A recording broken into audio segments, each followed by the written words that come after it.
Buenos días, buenas tardes y buenas noches. Estamos aquí otro día más en Caimanes por el Mundo.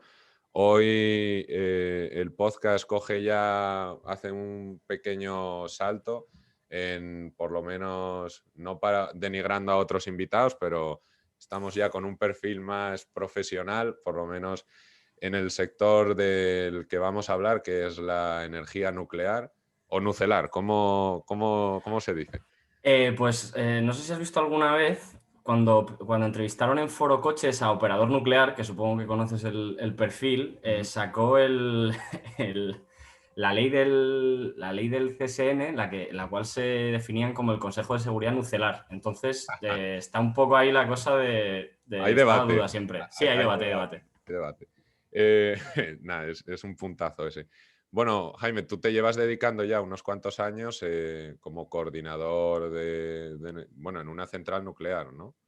Yo soy instructor de operación en centrales nucleares, eso es. Me dedico a la formación de personal, tanto de licencia como de no licencia. Cuando hablamos de licencia, al final el sector nuclear es un sector muy regulado Ujú. y los que operan las centrales nucleares, mítico operador nuclear, el que acabamos de mencionar, tienen que pasar un proceso de formación que acaba con unos exámenes mediante los cuales se les facilita la licencia para poder operar o para poder supervisar una central nuclear. Eso es lo que llamamos personal de licencia, y luego personal de no licencia serían el resto de trabajadores de una central. Entonces yo me dedico a la parte de instructor de operación, formación de personal de licencia, personal de operación y luego también, obviamente, a cualquier trabajador de la central que necesite formación.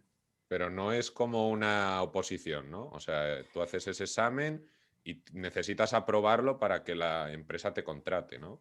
¿O cómo? Exacto, bueno, al final los que contratan son las propietarias de las centrales, y al final lo que te contratan es tú teniendo la licencia la tienes a título personal. Cada licencia vale simplemente para su central, no es una licencia que no es un carnet de conducir que te permita conducir todas las centrales nucleares del mundo, sino que es específicamente de tu central.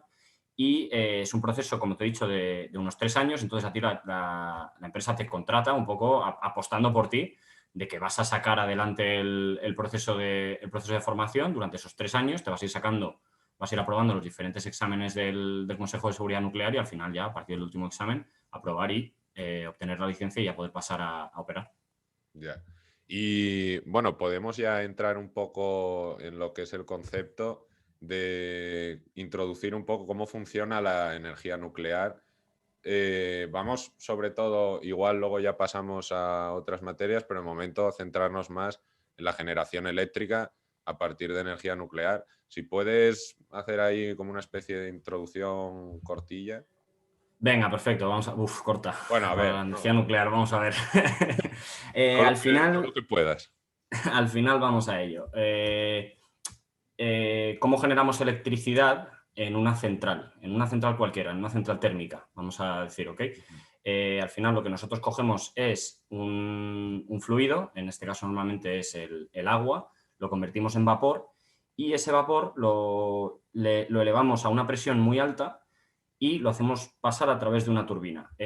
Imagínate que tú tienes algo a mucha presión dentro de una botella, por ejemplo, ¿vale? Tenemos una botella de Coca-Cola, la agitamos mucho. ¿Qué pasa? Que el gas de dentro hace que por dentro tengamos mucha presión, ¿verdad? Ujú. ¿Y qué pasa? Tenemos una diferencia de presión entre lo que hay dentro y lo que hay fuera. El aire está a una presión atmosférica, y lo que tenemos dentro está a mucha más presión. ¿Qué efecto tiene cuando tú abres el tapón de la botella?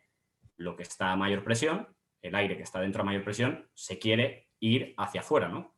Ujú. Mismo efecto que tenemos con las corrientes en casa cuando abrimos una ventana, tenemos una diferencia de presión. Entonces siempre tenemos esa traslación de un fluido de mayor presión a menor presión. Entonces, ¿qué hacemos? Vamos a aprovechar eso, vamos a aprovechar que tenemos un vapor a muy alta presión, y le vamos a poner en el otro lado una depresión muy grande, con lo cual, ¿qué va a querer hacer el vapor? El vapor va a querer ir del sitio de mayor presión al sitio de menor presión. Ujú. Entonces, si yo te pongo algo en medio que te dificulte el paso, yo te digo, vale, adelante, tú pasa de A a B, pero para eso me vas a tener que mover algo. Vas a tener tú que hacer un trabajo como vapor, vas a tener que hacer un trabajo, y voy a utilizarte para que me hagas girar una turbina.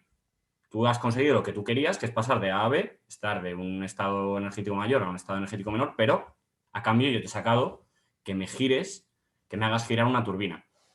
Que es un poco el mismo concepto que podemos tener de la mítica dinamo de una bici, ¿no? ¿Qué ha pasado? Yo he conseguido convertir esa energía mecánica, el giro de la turbina, a través de un alternador en energía eléctrica, y esa energía eléctrica la paso a la red.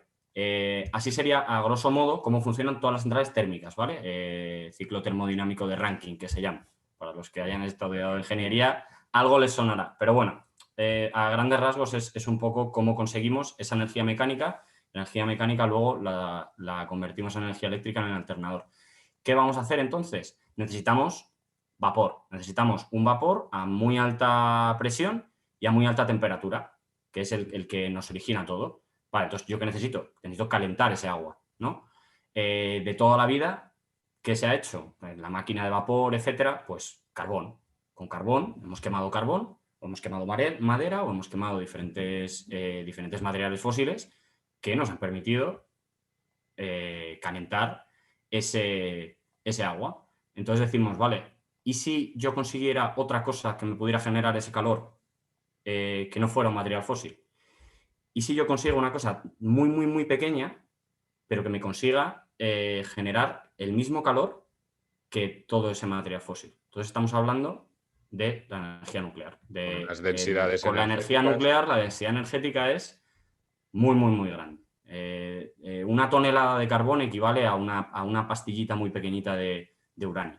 Entonces, punto 1, tenemos esa densidad energética, y punto 2, nosotros hablamos de quema de combustible nuclear, pero ahora hablaremos un poco de que no estamos quemando, no estamos haciendo la reacción de oxidación del carbono, que es No hay lo que es combustión. quemar. Y que la combustión al final, ¿qué tiene? Emisión de CO2. Pues en este caso no lo tenemos. Vale, entonces vamos a decir, ok, venga, vamos a conseguir esa fuente de calor. ¿Cómo lo conseguimos? Pues resulta que yo puedo tener un átomo, y el átomo, por el hecho de ser un átomo, por el hecho de tener masa, yo creo que todos en nuestra vida hemos escuchado hablar de la mítica ecuación de Einstein, ¿verdad? De que la energía es igual a la masa por la velocidad de la luz en el espacio, en el vacío al cuadrado. Entonces, ¿qué pasa? Por el simple hecho de yo tener masa, yo esa masa la puedo convertir en energía. Cuando estamos hablando de física cuántica, a muy bajo nivel, ¿vale? En cosas muy, muy, muy pequeñitas.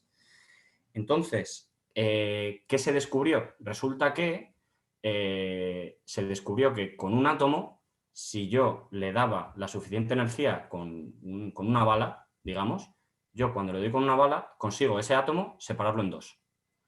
Pero resulta que cuando separo ese átomo en dos, la ley de la química nos dice siempre que la masa de lo que tengo antes es siempre igual a la masa de lo que tengo después. Pues resulta que cuando medimos esos dos trozos con los que yo me he quedado, tienen menos masa que la La masa original. inicial. Entonces decimos, oye, ¿qué ha pasado? ¿Hemos perdido masa? La respuesta es sí. Eso de que la materia ni se crea ni se destruye, solo se transforma, a estos niveles es mentira. sí que hemos conseguido convertir un pequeño trozo de masa en energía. Energía que al final se disipa en modo de calor. Entonces, ahí es donde, ese es el principio básico de la fisión nuclear, que Vale. es yo separando un átomo grande, un átomo de uranio, consigo dos trozos más pequeños y un pequeño defecto de masa que se dice que es una pequeña cantidad de masa que se ha convertido en energía. Y aparte también van a salir propulsados neutrones. Las Neutrones balas. de ese átomo principal. Entonces, ¿qué pasa? Si yo te he dado con una bala al principio y me salen más balas, pues ¿qué voy a hacer? Pues voy a aprovechar esas balas para ponerte más blancos alrededor y que esa bala pues le dé a otro átomo y que ese átomo se fisione y que otra bala y demás. Y eso es la reacción en cadena. Entonces, ya he conseguido separar un átomo, he conseguido un poquito de energía y luego, a base de esta reacción en cadena, ¿qué estoy haciendo? Multiplicar el efecto y conseguir mucho calor. Entonces, todo este átomo, esta energía, suelta mucho calor. ¿Qué hago? Pues recogerla. Lo pongo todo dentro de agua o gas o lo que sea mi refrigerante y voy a recoger esa energía que estoy soltando con el proceso de fisión y se la voy a dar a ese agua principal que estábamos hablando antes para convertirlo en vapor.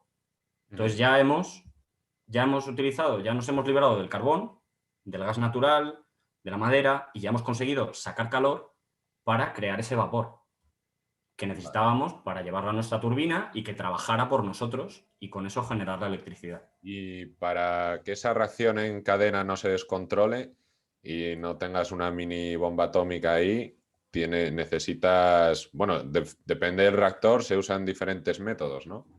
Eso es muy buena pregunta. Al final, claro, yo te he dicho, sí, bombardeamos, te llego con el neutrón y le doy al átomo y todo perfecto. No es así de fácil. Obviamente, tienen que darse las características adecuadas para que el neutrón le dé al átomo, le dé al blanco. Y no es tan fácil. ¿Qué hacemos nosotros entonces? Vamos a jugar con eso. Vamos a jugar con que no es tan fácil para nosotros poder controlar cuántos neutrones, cuántas balitas tenemos por ahí sueltas y cuántos blancos tenemos sueltos. Entonces, yo sé el número de blancos que tengo por ahí porque los he puesto yo y controlando la cantidad de neutrones que hay, yo controlo cuánta energía estoy creando. ¿Qué voy a hacer? Voy a ir poniendo por ahí cosas que me vayan diciendo en todo momento cuántos neutrones, cuántas balas tengo yo en juego y yo voy a controlar la cantidad de balas que hay. Controlando la cantidad de balas me va a controlar el número de fisiones, que es correspondiente a la cantidad de energía que yo estoy controlando, o sea, que yo estoy generando. Sí. Entonces, ¿cómo consigo yo que no se me vaya de mano? Controlando la población neutrónica, controlando el número de balitas que tenemos siempre en juego y controlando también el número de blancos que tenemos en juego. Eso se suele hacer con barras de carbono, ¿no?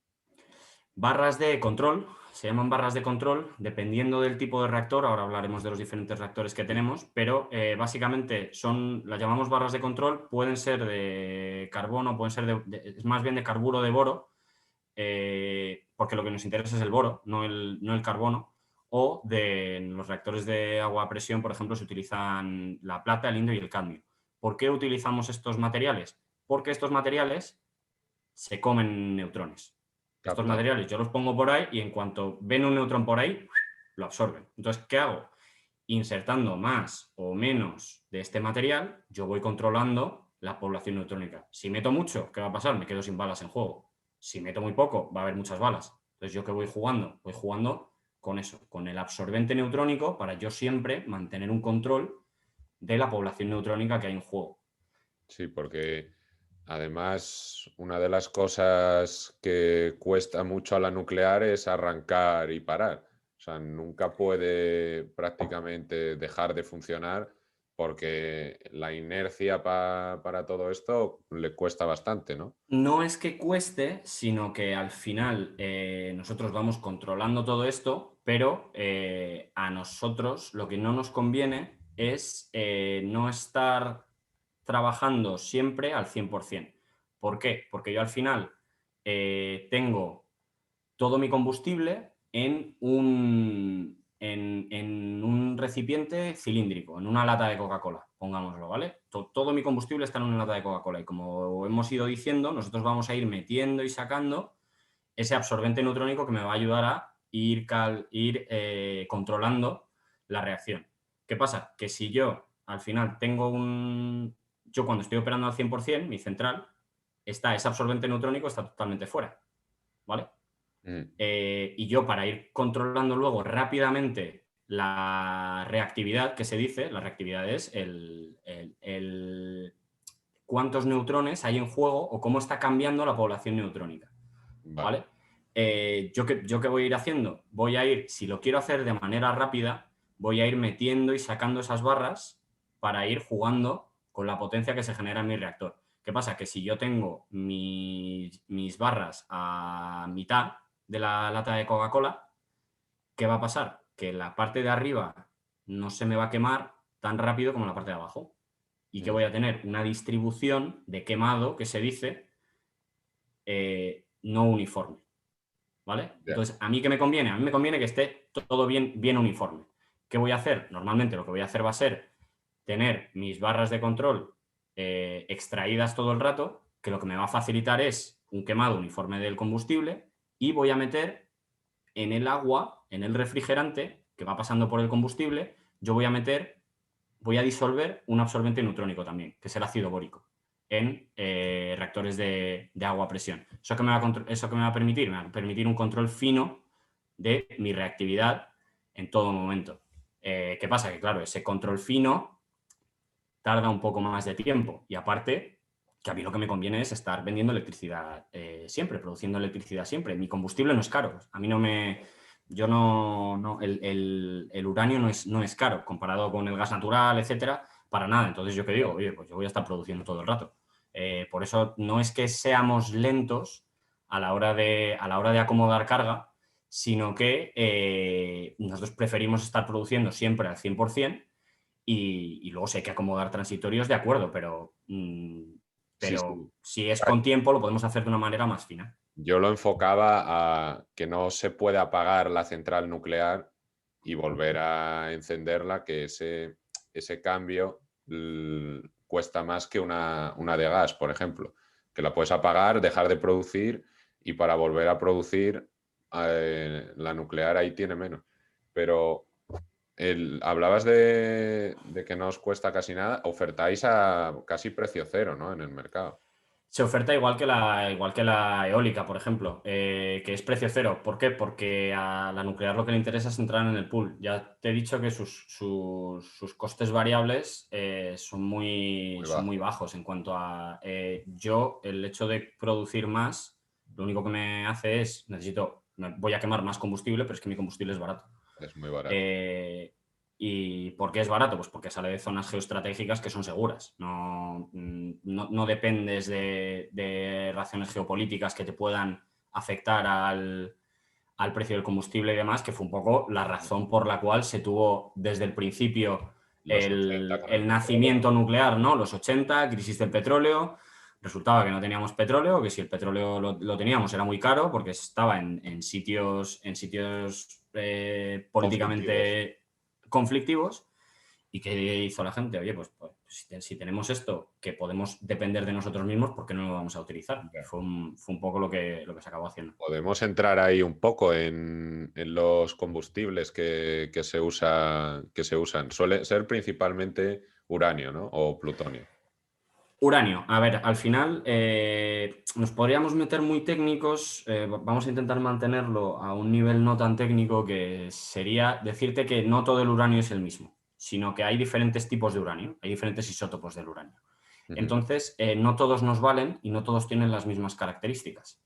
Dependiendo del isótopo del uranio que yo tenga, voy a tener una probabilidad más grande o más pequeña de conseguir esa fisión que yo necesito. Entonces, nosotros con lo que trabajamos es con material fisil. Hay una diferencia entre material fisil y material fisionable.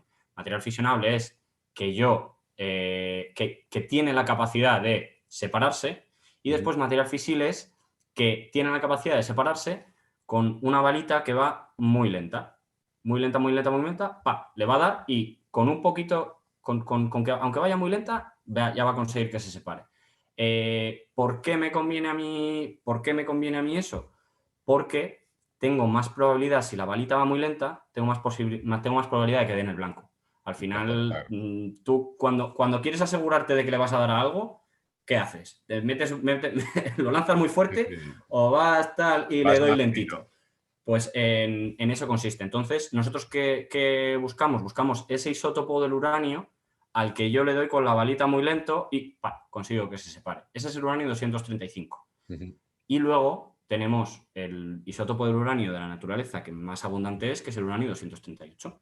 Ujú. El uranio 238, para que te hagas a la idea, si yo saco una roca de uranio puro, uranio puro, el 99,5% es uranio 238 y el Sí. 0,5% es uranio 235. ¿Yo qué quiero? Yo quiero ese 235. ¿Qué voy a hacer? Venga, voy a lo que se llama enriquecer el uranio, que es voy a aumentar la proporción de uranio 235 que yo tengo. en mi combustible. Entonces, ¿qué vamos a hacer? Vamos a aumentar esa proporción en torno a las centrales nucleares comerciales, en torno al 5%. Por eso es lo que siempre se dice de una central nuclear no puede explotar como una bomba atómica. Sí. ¿Por qué? Porque para una bomba atómica estamos hablando de Más de 90, ¿no? de enriquecimientos por encima del 90. Estamos hablando de enriquecimientos en el 95% necesarios para ese tipo de reacción en cadena en una bomba nuclear. Entonces, con un enriquecimiento del 5% yo no voy a ninguna parte. Todo lo contrario. ¿Qué se hizo en el pasado? Se cogieron y durante el desarme nuclear, en la historia, lo que se cogieron fueron todas las bombas atómicas y se dijo, oye, pues vamos a coger ese uranio 235, vamos a meterlo en uranio 238 hasta tener Vamos a un aprovechar ahí. 5%. Entonces, ¿qué se hizo?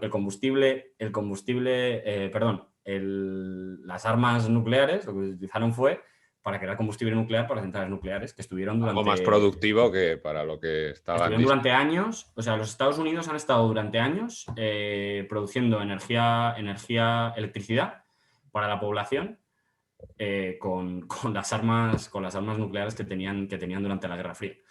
Y los rusos bailando. Sí, los rusos un poco lo mismo. Y al final, claro, ¿qué pasa? Que es muy fácil saber si alguien está enriqueciendo el uranio por encima de porcentajes que se necesitan para Para para el temas combustible bélicos. nuclear. ¿Por qué? Porque tú no puedes tener una estación de enriquecimiento en el garaje de tu casa, como te puedes imaginar. Entonces, resulta claro, necesitas una energía bestial, unas instalaciones bestiales, entonces no es algo que puedas esconder en el garaje de tu casa. Esto te iba a preguntar. ¿Hay mucha diferencia entre el proceso para enriquecerlo hasta el 5%, para llegar a enriquecerlo hasta el 90%, o es el mismo proceso pero a escala? El proceso, yo no soy ningún experto en combustible nuclear, lamentablemente, así que no te podría decir no sé, no sé muy bien la respuesta a eso, porque además es que en España no tenemos, No hay no capacidad. tenemos industria armamentística de ese tipo. Es más, si te das cuenta, todos los países que tienen o que están buscando ese tipo de armamento y que están con programas de enriquecimiento y demás, son todos países que no tienen centrales nucleares. Irán, Corea del Norte. Yo lo decía por Irán porque bueno, no excusa, sino el argumento que usan muchos de estos países es que solo lo quieren con fines civiles.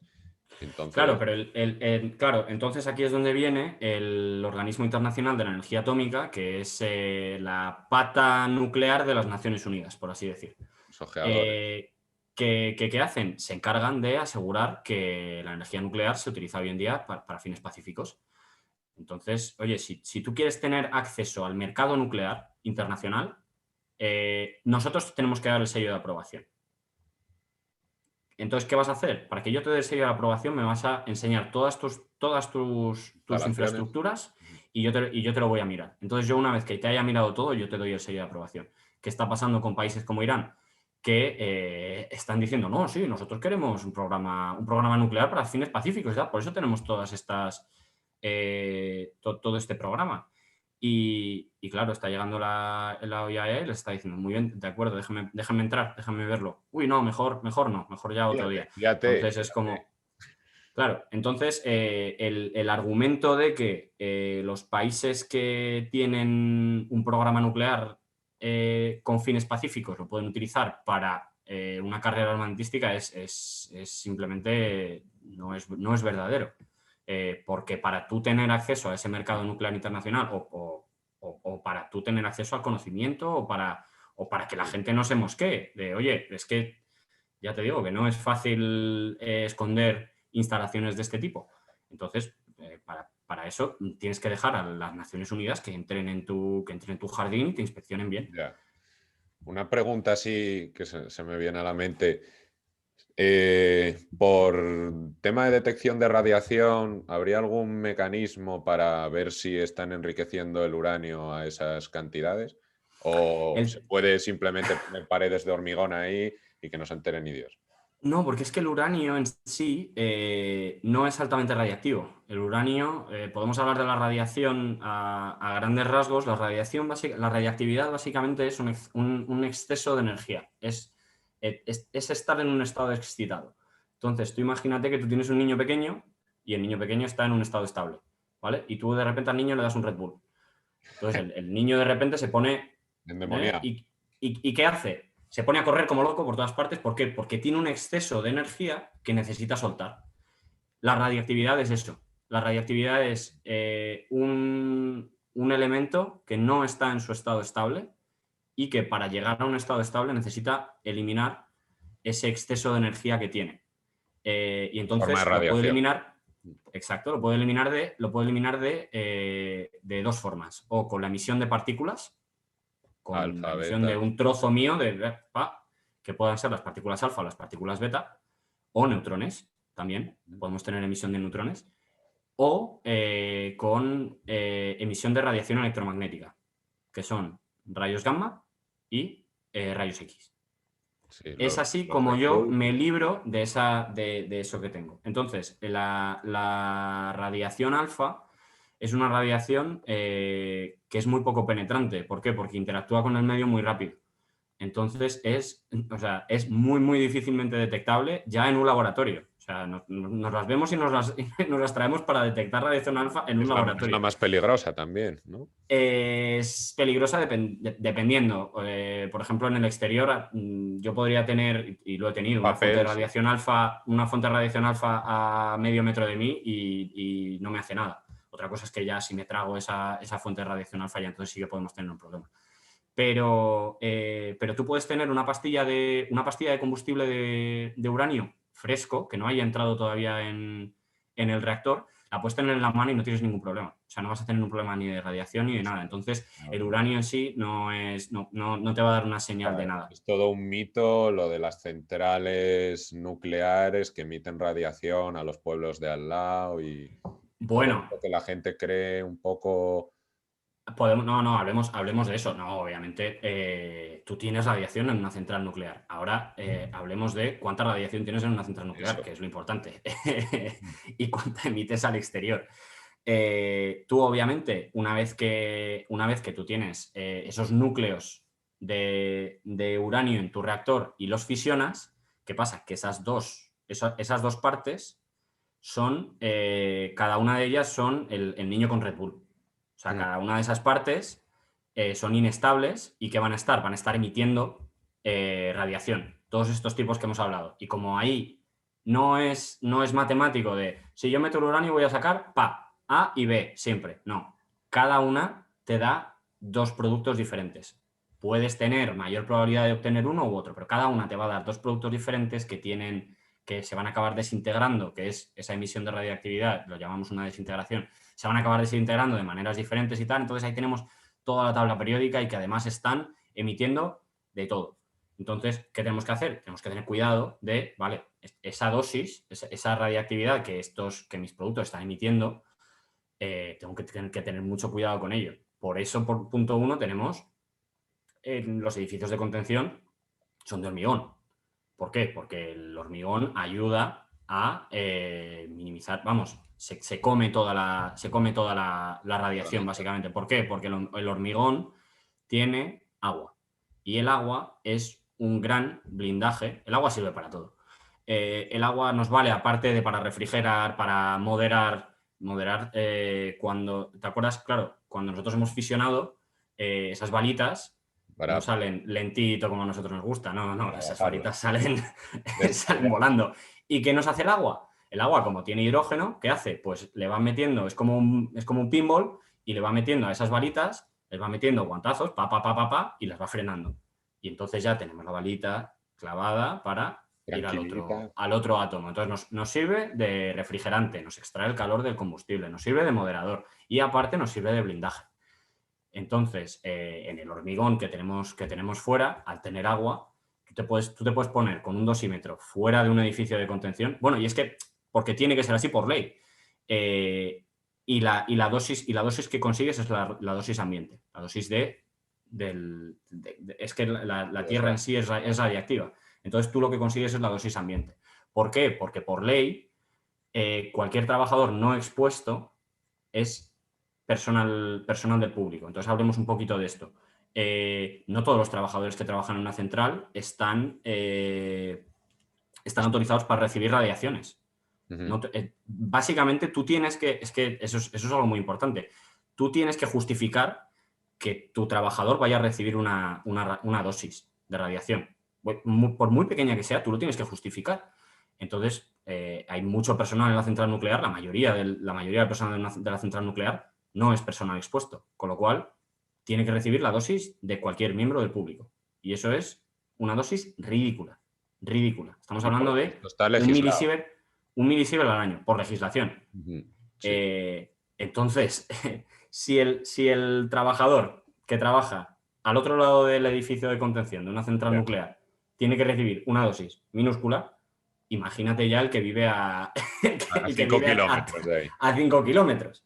Y entonces, y obviamente, luego también tenemos una red de vigilancia medioambiental con programas de vigilancia radiológicos ambientales que van a monitorizar en todo momento qué está saliendo de la central nuclear y que está bajo la... Que cumple con la legislación. Es que aquí parece que como... No, todo esto es muy opaco, no quieren que sepamos y tal. Pero ¿cómo no vamos a querer? O sea, pero oiga, que yo soy trabajador del... mejor que se sepa, evidentemente. Hombre, yo soy un trabajador de una central nuclear, pero yo tengo familia también.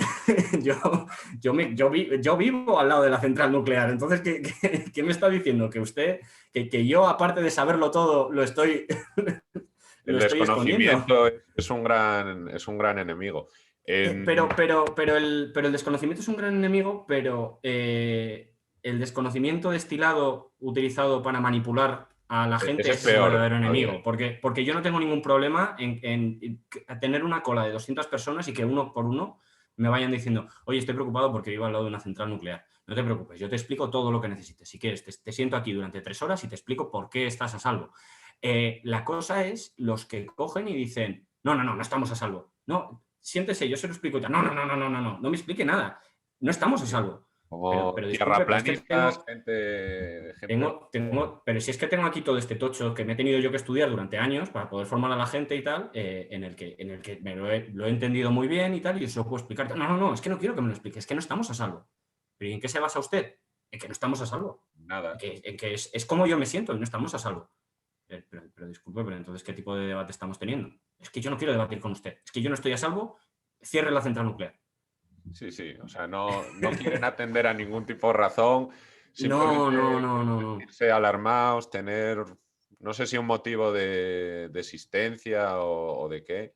Exacto, y como ya además parten de que ya parten de la conclusión, porque obviamente no han empezado no han hecho el proceso que hemos hecho nosotros, que ha sido, oye, vamos a estudiar, física, vamos tal, no sé qué, y vale, ahora yo ya entiendo por qué me siento seguro al lado de una central nuclear.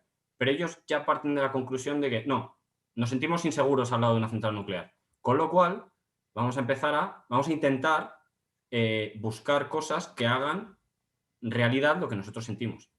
Sí, y entonces cuando empiezan... Exacto, es cuando empiezan un poquito con la manipulación, pero porque ellos ya tienen la conclusión hecha.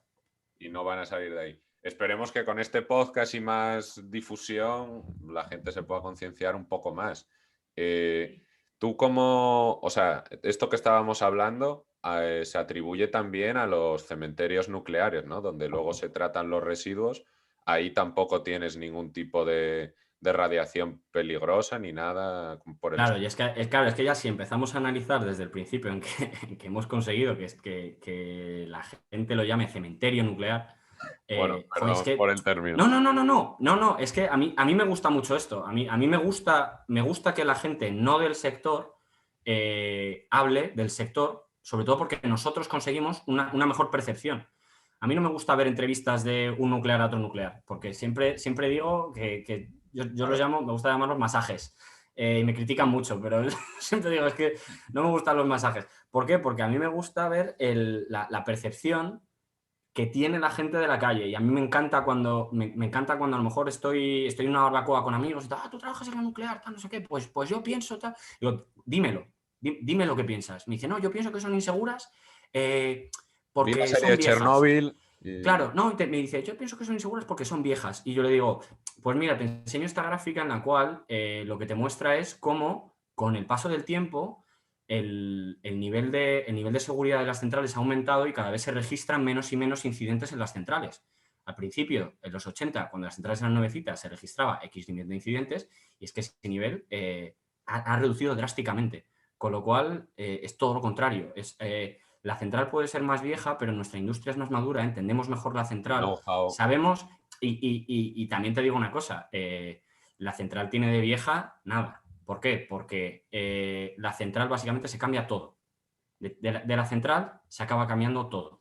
Entonces, hoy en día es como si tú me dices, no, es que tu coche es muy viejo. Digo, bueno, pues que mi coche lo único que tiene original es el motor.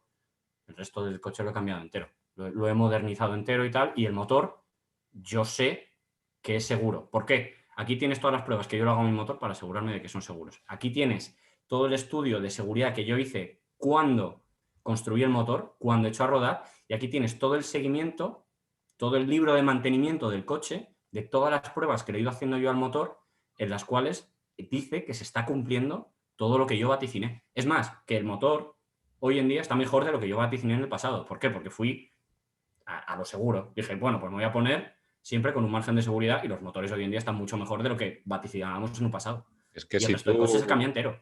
si por seguir con tu ejemplo, si tú dijeses a alguien, bueno, en toda la industria automovilística solo ha habido tres incidentes importantes.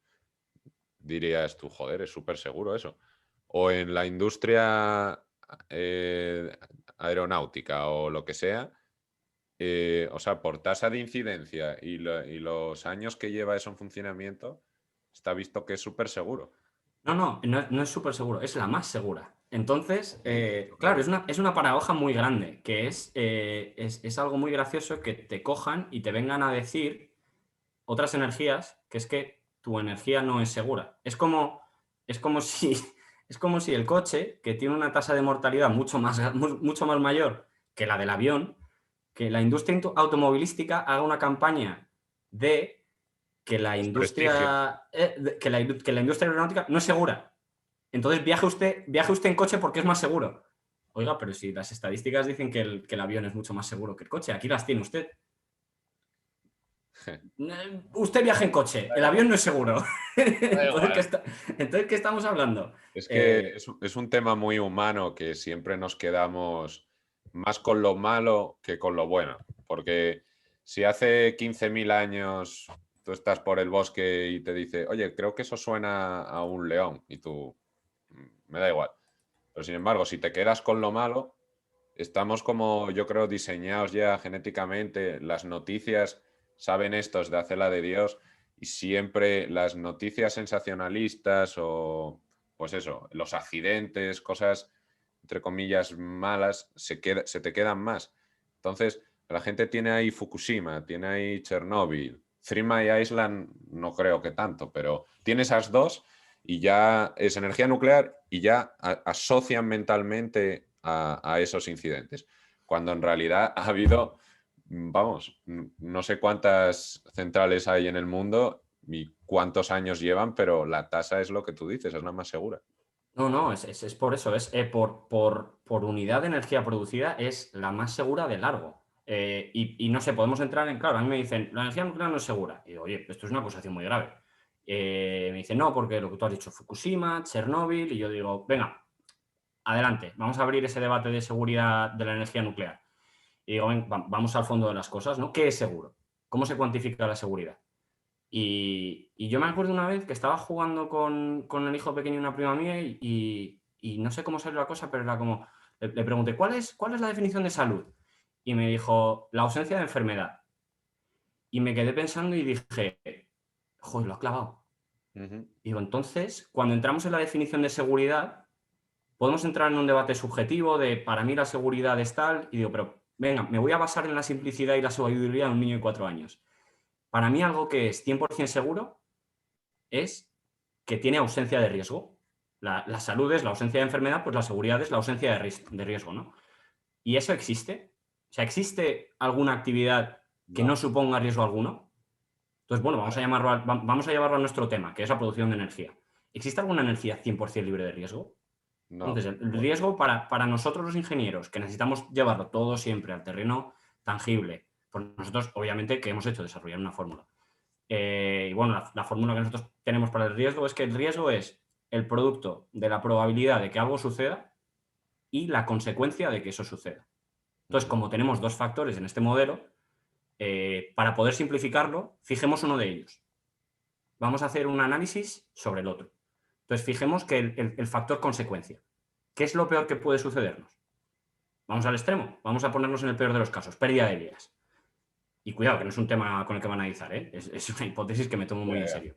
Pero que creo que todo el mundo debería hacerse este planteamiento también, porque nosotros lo hacemos. Entonces, hemos fijado que lo peor que puede ocurrir es que se pierda una vida. Entonces, ¿hay alguna energía que asegure que no se pierden vidas? Eso significaría probabilidad de pérdida de vida cero. Entonces, si nos vamos a los datos, y es lo que te he dicho, es muy importante siempre empezar por los datos, por los hechos, no por las conclusiones. No por las creencias. Lo que nos muestran es que no hay una energía libre de riesgo. No existe una energía 100% segura. Entonces decimos, vale, ¿y cuál es la energía que tiene la estadística de pérdida de vida más baja? Y la respuesta a esa pregunta, y eso no lo dice Jóvenes Nucleares, eso lo dicen los datos, es la energía nuclear. Sí, Entonces nosotros traemos los datos para demostrarlo. Y claro, y una vez que ves los datos es brutal. Es que es lo que tú dices, es una paradoja. Pero bueno, yo creo que alguien que por lo menos esté escuchando esto, porque tampoco es que haya una capacidad de difusión muy importante, pero yo creo que cualquier persona que sí que le pones los datos delante y tenga dos dedos de frente, a no ser que sea un negacionista estos del 5G o las vacunas o cosas de estas, que hay gente así, yo creo que más o menos lo puede entender. Y sobre Claro, todo, pero es que es lo que tú dices de quien tenga los medios de interés y tal. difusión. Claro, es que ¿sabes lo que pasa? Tú visualmente buscas energía nuclear en Google y a ti ya te genera rechazo. O sea, yo cuando empecé a trabajar en el sector nuclear, la verdad es que yo tenía la misma impresión que tiene todo el mundo, que la energía nuclear es insegura, porque se ha gastado tanto dinero y destinado tanto recurso a instaurar eso en la sociedad que sin saber lo más mínimo al respecto, prácticamente nacemos antinucleares. Películas, sí. Entonces, ¿puede tener algo que ver el hecho de que tú busques energía nuclear en Google y todo lo que te aparezcan sean chimeneas de centrales de carbón, eh, mezcladas con torres de refrigeración que han pasado a ser la representación de las centrales nucleares, a pesar de que una central nuclear no necesita una torre de refrigeración, necesita un sumidero de calor, que a veces es una torre de refrigeración, pero y sugerencias a Chernóbil y tal, o sea, a ti te genera rechazo. En cambio, joder, tú buscas Buscas renovables y salen todo energías renovables, pájaros, madre mía, todo verde, solecito. todo verde y tal. Y bueno, y ya el gas natural sí que me parece es algo de chapó. El gas natural en Google es lo más bonito del mundo. Es como estar en una nube. Es todo en plan unos azules preciosos y tal. Entonces, lo que al final se ha conseguido crear es, a través de sentimientos irracionales, como la respuesta ante una imagen, se ha conseguido crear animadversión hacia un tipo de energía. Hemos sido programados o manipulados, como queramos entenderlo, para pensar que la energía nuclear es mala. Y es Entonces, como partimos de la conclusión de que la energía nuclear es mala, ya buscamos razones para apoyarlo y no en nuestro propio análisis.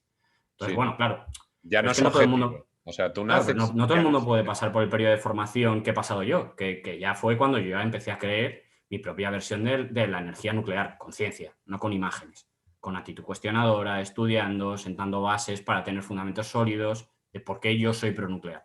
Yo soy pronuclear, pero yo te digo por qué.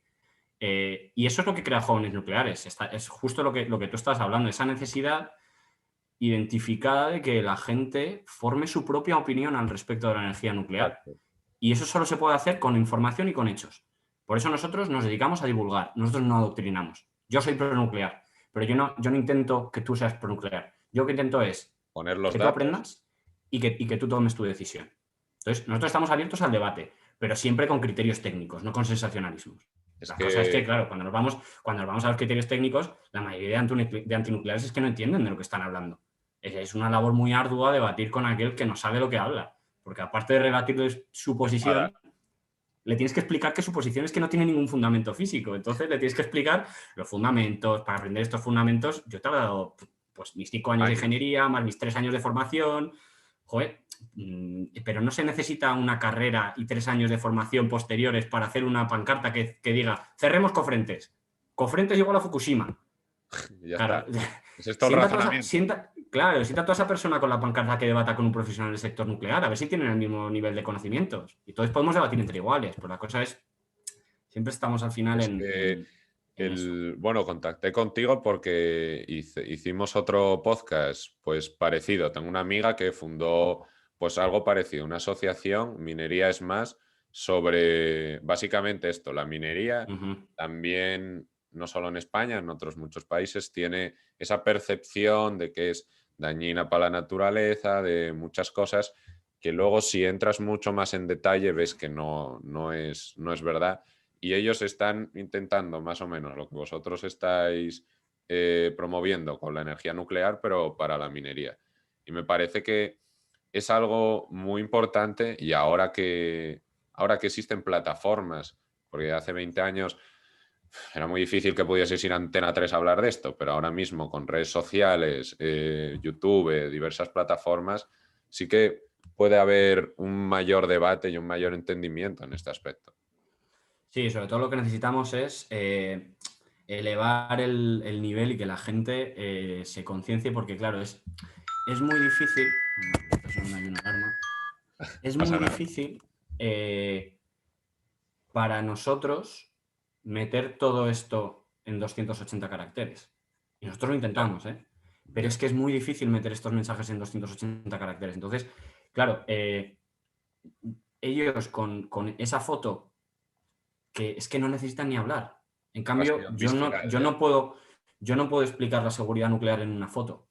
Yo tengo que explicar muchas cosas. Entonces, es difícil, pero no imposible y nosotros no nos rendimos. Es más, nosotros tomamos el desafío y joder, queremos una sociedad crítica, queremos una sociedad informada y queremos una sociedad que piensen por ellos mismos y que no los mensajes ya nos vengan pensados. ¿Y cómo se os encuentra? ¿Jóvenes nucleares? ¿En qué estáis?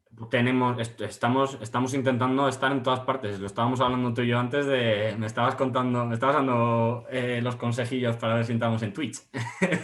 Es una plataforma. Es mi proyecto para este año, que yo soy el community manager de Jóvenes Nucleares. Es mi proyecto para este año. Lo que pasa es que, bueno, tenemos jaleo, entonces a ver si se puede hacer. Estamos en Twitter, somos @jjnucleares. En Instagram somos @jjnucleares. En YouTube somos Jóvenes Nucleares. Nuestro perfil de YouTube últimamente le estamos dando un buen empujón. Todo el contenido que hemos empezado a crear durante la pandemia, que al final hemos tenido que convertir todo a streaming prácticamente, todas nuestras actividades que eran presenciales, les estamos dando salida ahora y sí que hay mucho, estamos volcando mucho conocimiento ahora en YouTube. La verdad es que es un proyecto que estoy muy ilusionado con él. En LinkedIn también, Jóvenes Nucleares, y luego próximamente en Twitch. Próximamente y en Facebook en también. Cines también. Sí, al final por el que no sepa de Jóvenes Nucleares, al final nosotros somos una comisión de la Sociedad Nuclear Española, formada por jóvenes del sector, tanto del ámbito académico como del ámbito de la industria. O sea, no se necesita trabajar en una empresa para ser miembro de Jóvenes Nucleares. Y nosotros nos basamos en 3 pilares. Nuestra misión se basa en la divulgación de la tecnología de la tecnología nuclear, ayudar a la captación de talento y al informar a la gente sobre las carreras nucleares, y luego la adaptación o la incorporación de jóvenes nucleares al sector nuclear. Sí, porque eso es prácticamente igual que lo de Minería es Más. Ellos estaban, de hecho, ahora intentando implementarlo, pues como, sí, poner en contacto oferta y demanda de trabajo. Gente que quiera empezar a trabajar en el sector y gente que ya esté en esta asociación y tenga contactos o necesite cubrir una vacante o tal, que puedan hacer de nexo, aparte de toda la labor divulgativa, también como una de búsqueda y ayuda al empleo. Exacto, nosotros tenemos mucha gente que nos escribe directamente en plan, oye, que me interesaría estudiar una carrera nuclear, pero la verdad es que no sé muy bien qué opciones tengo, tal, pues escogemos y les guiamos. Somos un poquito el nexo entre los jóvenes y la Comisión de Empleo de la Sociedad Nuclear Española. Somos un poquito ese nexo de, oye, programas para jóvenes y tal, si publicáis alguno, pasádnoslo, nosotros le hacemos difusión para que llegue a nuestras bases y demás. Y luego ya la de la divulgación bueno, tenemos todo nuestra amalgama de cursos y demás, al que lo estábamos hablando tú y yo antes, al que le interese, tenemos en Sí. nuestra página web, en nuestra biblioteca, varios libros, perdón, a nivel bastante básico, o sea, no se necesita no se necesita tener un máster en ingeniería nuclear para entender nuestros libros, todo lo contrario. Tenemos uno que es nuestro curso básico de ciencia y tecnología nuclear, que es el que damos en las universidades, y que básicamente ese curso se nutre del libro. Tenemos nuestro curso de fusión nuclear, que también se nutre del libro. Esa a lo mejor sí que es un poquito más lo que llamamos nosotros para cafeteros. Y luego tenemos ya otros cursos que vamos dándole salida en YouTube, como puede ser nuestro curso de gestión de residuos radiactivos, nuestro curso de aplicaciones médicas de la tecnología nuclear, etc. Claro, es que, bueno, el link del libro así más asequible para todos los oyentes lo intentaremos poner en la descripción del vídeo y del audio para quien lo quiera. Y la verdad que ahora mismo en YouTube yo creo que es que puedes aprender todo. O sea, Sí, tienes lo que quieras. sí. Además, no sé si conoces la página edX o Coursera, que es De una estos que tienen página... cursos. Sí, o sea, tú ahí tienes cursos de Harvard, el MIT, hay de energía nuclear, y casi todos gratis, o si pagas es para que te den un certificado y puedas fardar de él en LinkedIn como que tienes el certificado y los conocimientos, no solo los conocimientos.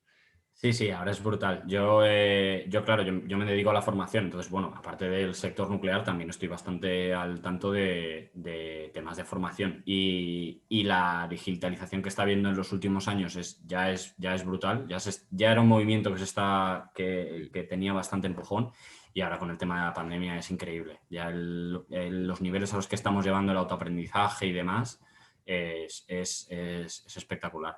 Ha llevado como 5 años hacia adelante. Es que además a mí me parece un modelo de negocio que puede funcionar mucho mejor, porque si yo soy Harvard, en vez de cobrar 30.000 euros al año y tener 100 alumnos en esta clase, puedo cobrar 100, 200 euros y tener 30.000 alumnos ahí metidos. Ujú.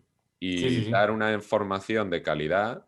Al final, yo creo que va a llegar un modelo de centralización de la educación que casi no necesites tener una universidad, simplemente tienes las 10 mejores universidades y vaya ahí casi todo el mundo, en vez de tener que irte por no decir, no voy a decir el nombre de ninguna porque igual se enfadan los de la Universidad de Pontevedra o quien vayas a decir, pero bueno. No, me hace mucha gracia que digas esto porque yo ahora mismo estoy trabajando en un proyecto que básicamente va de eso. Entonces Así. me hace gracia que lo comentes. ¿Te puedo hablar No, del proyecto o es bueno, un no, esto poco... lo tengo que mantener un Ah, vale, poco. vale, vale. Esto todavía no ha salido, lo tengo que mantener un poco confidencial. Pero sí, y yo también joder, hace poco estuve dando una formación a unos tailandeses que estaban allí en Tailandia. Entonces es como, eso es lo que es increíble, que tú lo piensas y dices, joder, macho, a dar una clase en Tailandia, pues tendré que ir para allá y no, y es mucho más fácil, se ha implementado todo mucho más, las técnicas que tenemos ya están muy depuradas y yo me acuerdo hablar con ellos y decirles, oye, venga, vamos a ser críticos, ya ha acabado la formación, demás, ya habéis hecho el examen, no os voy a suspender, ahora me podéis decir lo que realmente pensáis. Y decían, pues fíjate que ha habido cosas que me han gustado incluso más que una formación presencial. Sí. Y sí, A ver, es siendo brutal. Tailandia, yo hubiese sido partidario de ir allí a dar la clase y luego una semanita Yo lo en intenté, yo lo Phuket. intenté. Sí, además me leí el contrato y en el contrato ponía que podía viajar allí y tal, y yo diciendo, uy, pero Vaya al putada, final, pero bueno. temas de COVID, no. Bueno, ya intentaré quedarme con ese curso ya en el futuro a ver si podemos ir. Bueno, por no romper mucho la tónica y volver a una base técnica, yo creo que lo podemos dejar, pues si quieres, para otro posible podcast. Y la verdad, porque básicamente solemos hacerlos eso, de cerca de una hora, para que la gente no tampoco se duerma ahí. Y bueno, Jaime, la verdad que ha sido un placer, de verdad. Se nota que ya no solo entiendes mucho del tema, sino que lo sabes explicar de una manera asequible para todo el mundo. Con el ejemplo del niño con el Red Bull, a mí me ha parecido brillante. Eh, Así que un placer. Muchísimas gracias por participar. Nada, muchísimas gracias a vosotros por invitarnos, por darnos una plataforma donde divulgar y nada, podéis contar con nosotros para lo que queráis y un placer haberte conocido, Jorge. E igualmente, seguir a Jóvenes Nucleares.